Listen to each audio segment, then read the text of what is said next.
This week's videos have been all about how to collect and generate new ideas, but you might not be able to do it.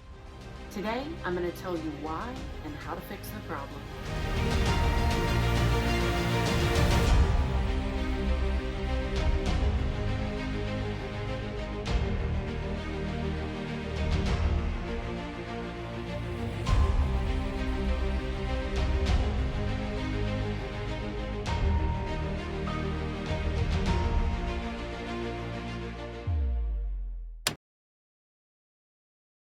Come join me today at this cozy little fire and let's talk about why you might not be able to come up with new ideas.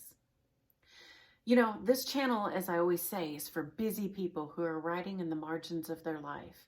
If you're one of those, and if your plate is overflowing with responsibilities, your brain is going to protect you from adding anything else. And it won't come up with new ideas because you already have so much going on. That's the reality of it. If you are in a creative slump and you're struggling to come up with anything new, you probably have too much going on. So the answer is to make space. Now, this might look like making physical space. So you might need to do some decluttering in your home. Get rid of things that you don't need. Get rid of things that are visually cluttering up your space. Get rid of anything that is emotionally cluttering you. Just get rid of it. Pack it up, send it to a new home. Reducing the clutter may be one thing that you can do to make more space. You might also find it helpful to reduce your responsibilities. This is something that we often call delegating.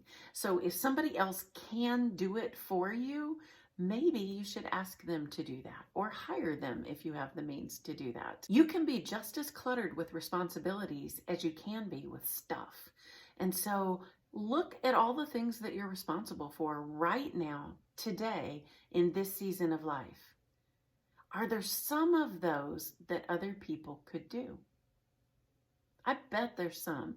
If your kids are old enough, maybe they can do some of the chores around the house that you have traditionally been responsible for. If you have the ability to hire someone to come and clean house, or maybe you can send out your laundry to be done, then that would be some responsibilities you wouldn't have to do. If you're caring for aging parents, maybe your siblings can step up and carry more of that responsibility. If you are working a lot, maybe there's a way to reduce your hours by a few each week. Things like that also reduce the clutter of your responsibilities. And another thing that it might be helpful to look at are all the tasks that you have, all of the things on your to-do list. Now, they may be assigned by you, they may be assigned by your work, they may just be part of where you are in life right now. But look at all of your to-dos. Are there some that could wait? Better yet, are there some that you can eliminate?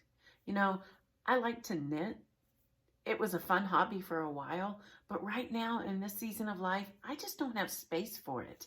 And yet I have a yarn box full of knitting supplies. This might be a good thing for me to go ahead and get rid of.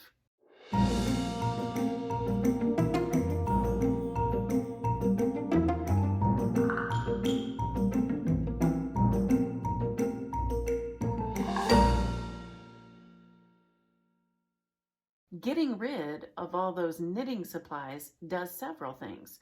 First, it gets rid of the physical clutter. Second, it gets rid of the emotional clutter of all the blankets I haven't made, or all the dishcloths I thought I was going to make, or all the things that I had hoped that I would make. I get to get rid of all of that at one time. I also reduce the tasks on my list. I have a blanket that I've started, but I started it 4 years ago and I haven't finished it. By letting it go, I also let go of the task of needing to do that. I bet if you think about it, there's things like that in your life too. Things that you could reduce, whether it's physically reducing it, whether it's reducing the responsibilities or reducing the tasks. By pruning the things you expect that you will be doing, you make space to be more creative. Like everything, Test me and see if it works. Try reducing your stuff, your responsibilities, and your tasks, and see if it opens up creativity in your life. Thanks for joining me for this week of generating creative ideas. I hope that it's been inspirational to you. Also, thanks for joining me here at the fireplace. You know, my grandmother had a fake fireplace, kind of like this one, and it just gives me those cozy vibes. Reminds me of her, days gone by. This is a vintage inspired house, and it has been so much fun for me to stay here. I hope that you've enjoyed these videos here as well. I'll see you tomorrow for a Write With Me out on the porch.